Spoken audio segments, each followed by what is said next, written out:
पाकिस्तान और इसराइल की जंग नहीं होगी, नहीं हो सकती है। उसकी वजह यह है कि एक वो उधर है और एक इधर है और आपस बराह रास्त इनका कोई ताल्लुक भी नहीं है। इसराइल जंगी काबीना ने अपने दूसरे इजलास में तय किया कि उसे ईरान को नुकसान पहुंचाना है मगर जंग नहीं करनी। अफगानिस्तान और पाकिस्तान का मामला भी चल रहा है और इसराइल की तरफ से पाकिस्तान पर हमला किया जाएगा, ये डिबेट काफी दिनों से चलती रही। में एक बार फिर ट्रंप की हुकूमत आने वाली है, तो इसके क्या नताइज बरामद हो सकते हैं? कल रात तक जो है वो देर गए, नेतन्याहू के ऑफिस की जो लाइटें हैं वो ऑन रही और वहां पर इत्तलात हैं कि बड़ी देर तक एक लंबी नशिस्त हुई जिसके अंदर बड़े एग्जीक्यूटिव किस्म के लोग मौजूद थे, इंटेलिजेंस के लोग मौजूद थे, जिसके अंदर उनकी इजरायली फ़ौज के जो आला कमांड के लोग हैं वो मौजूद थे और ये सारी मीटिंग नेतन्याहू के दफ्तर के अंदर हुई। याद होता ना कि ये इसराइल इंडिया की जगह पे होता और हमारे ऊपर हमला करता, तो ऐसी कोई चीज़ नहीं है। ना ही ये तवक्को करें कि इसराइल से कोई जहाज़ उड़ के आएंगे और आपके न्यूक्लियर इंस्टॉलेशंस को अटैक करेंगे, ऐसी सूरत हाल नहीं होनी। जब मैं कहता हूँ कि इसराइल टारगेट करेगा पाकिस्तान को, तो मेरा मतलब ये है कि Israel and America and the western powers target आपके न्यूक्लियर प्रोग्राम को करेंगे, आपके मुल्क को नहीं करेंगे। और पाकिस्तान मीडिया पर भी ये बड़े ज़ोर शोर से कहा जाता रहा कि अब हो सकता है कि जहां पाकिस्तान और अफगानिस्तान की लड़ाई जारी है वहीं पर इजराइल की तरफ से भी हमला कर दिया जाए। तो इसके ऊपर हमने पहले भी बात की, तो आज ज़रा ये बात करेंगे कि क्या इजराइल हमला कर सकता है, ऐसा कोई तरीका है, या अगर हमला करेगा तो वो क्या तरीका कार होगा। वो सिर्फ ये चाहते हैं, और मैंने बहुत दफ़ा ये कहा है कि वो नहीं चाहते कि किसी मुसलमान ममालिक के पास न्यूक्लियर वेपन्स हों, और वो दो किस्म के तरीके से आपके ऊपर दबाव डालेंगे और प्रेशराइज़ करेंगे कि आपका न्यूक्लियर प्रोग्राम जो है उसके दांत निकाल दिए जाएं, क्योंकि वो आपके अटैक तो कर नहीं सकते, तो दांत ही निकालने हैं आपके, तो वो कैसे दांत निकालने हैं। एक ऐसा मुल्क जिसने हर मुल्क के अंदर मसला क्रिएट किया हुआ है, उसके अंदर चीज़ें बड़ी तेज़ी के साथ तब्दील हो रही हैं।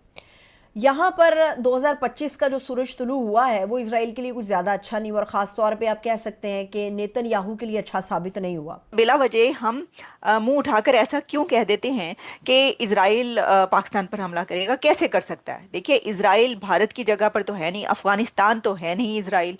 अफगानिस्तान की तरफ से तो हमला हो सकता है और हो रहा है, और इंडिया के साथ जो है वो 4 जंगें हो चुकी, लेकिन इजराइल के साथ आप कैसे करेंगे? उस वक़्त के जो अमेरिकन एम्बेसडर थे पाकिस्तान में, वो जो थे उन्होंने भी ये, जब वो जा रहे थे वापस सितंबर 1989 में, तो वो जाने से पहले ये कह के गए कि अब पाकिस्तान की हमें ज़रूरत नहीं है और अब आप मेहरबानी करके अपना न्यूक्लियर प्रोग्राम का 3 फेज़ तरीके के साथ उसके दांत निकालने पड़ेंगे। इसराइल के अंदर नेतन्याहू पे प्रेशर बहुत बढ़ गया और प्रेशर डालने वाली वहाँ की आर्मी नहीं है, बल्कि प्रेशर को बिल्ड करने वाली इजरायली अवाम है।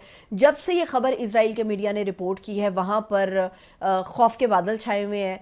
नेतन्याहू को परेशानी हो रही है कि अगर ये सब सच निकल आता है तो फिर हमारे सामने क्या ऑप्शंस बाकी रहते हैं। तो बात की जाती है ये है कि जो आप दबाव डालते हैं, प्रेशर डालते हैं, वो सिर्फ ये नहीं होता कि आप किसी मुल्क के ऊपर जो है वो बम गिरा दें। ये सिर्फ पाकिस्तान के अंदर लोग इस तरह की बातें कि पाव पाव भर के बम जो है उठा के दूसरी तरफ फेंकते रहते हैं, ये सिर्फ बातें वहां पर होती हैं जो कि सिर्फ बड़बोलियां होती हैं।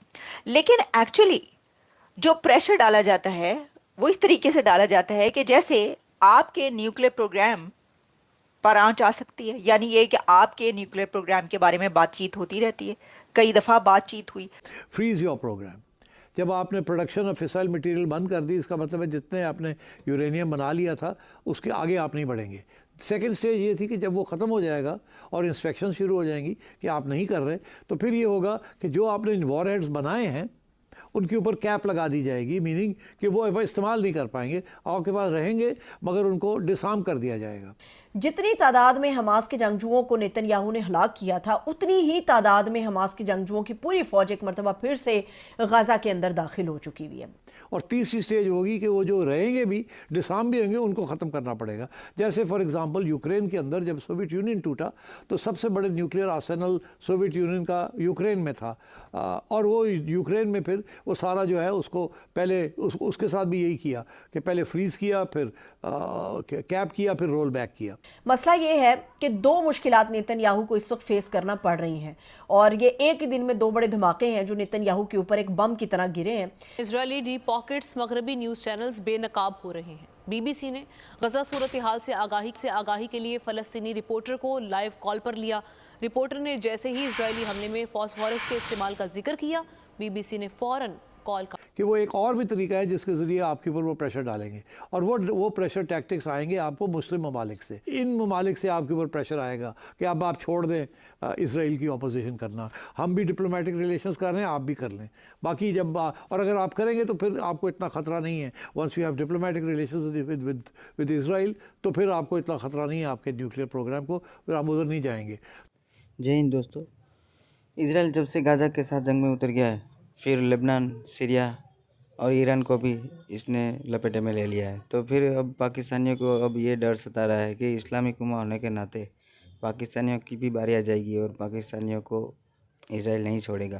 तो इसी वजह से बात कर रही पाकिस्तानी मीडिया और डर के मारे पाकिस्तान की पतून गीली हो गई कि क्या हम पे भी इसराइल अटैक कर देगा।